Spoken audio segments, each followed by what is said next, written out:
నమస్కారం, మీర్జా టెలివిజన్ కి స్వాగతం. భాగంగా ఈ-వేస్ట్ అనే కార్యక్రమాన్ని ఈ నెల ఏప్రిల్ నెల థీమ్గా తీసుకోవడం జరిగింది. దీని యొక్క ముఖ్య ఉద్దేశము ప్రతిరోజు ప్రతినిత్యం మనము ఎలక్ట్రానిక్ పరికరాలతో జీవిస్తున్నాము. ఈరోజు సెల్ ఫోన్ అనేది మన శరీరంలో ఒక భాగంగా ఏర్పడింది. అలాగే టీవీ కావచ్చు, సిస్టమ్ కావచ్చు, ఇవి లేనిదే మనం రోజు జీవనం సాగించడం అనేది కష్టతరం.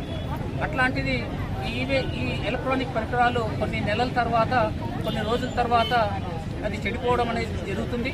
మళ్ళీ మనం దాన్ని పక్కన పెట్టేసి కొత్త పరికరాలు అనేది కూడా తీసుకుంటున్నాం. సో ఇవి చెడిపోయినవన్నీ కూడా పక్కన పెట్టేసి ఒక శాస్త్రీయ పద్ధతిలో డిస్పోజ్ చేయకపోవడం వలన పర్యావరణానికి హాని కలిగించే విధంగా ఉన్నవి.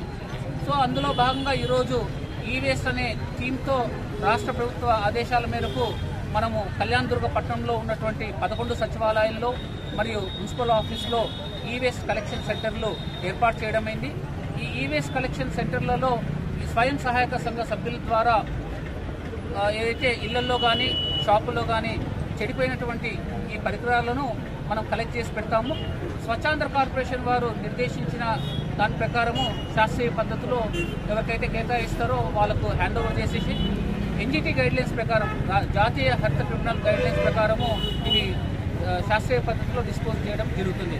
కాబట్టి పట్టణ ప్రజలందరూ కూడా ఈ అవకాశాన్ని సద్వినియోగం చేసుకొని మీ సమీపంలో ఉన్నటువంటి వార్డు సచివాలయంలో కానీ లేదా మున్సిపల్ కార్యాలయంలో కానీ చెడిపోయినటువంటి ఈ పరికరాలు, ఎలక్ట్రానిక్ పరికరాలు అయినటువంటి సెల్ ఫోన్లు కావచ్చు, టీవీలు, ఫ్రిడ్జ్లు, వాషింగ్ మిషన్లు, రేడియోలు, ఏ ఎలక్ట్రానిక్ పరికరాలైనా ఈరోజు అక్కడ అందజేసి ఈ స్వర్ణాంధ్ర స్వచ్ఛాంధ్ర కార్యక్రమంలో భాగస్వామి అయ్యి విజయవంతం చేయవలసిందిగా పట్టణ ప్రజలందరికీ విజ్ఞప్తి చేస్తున్నారు.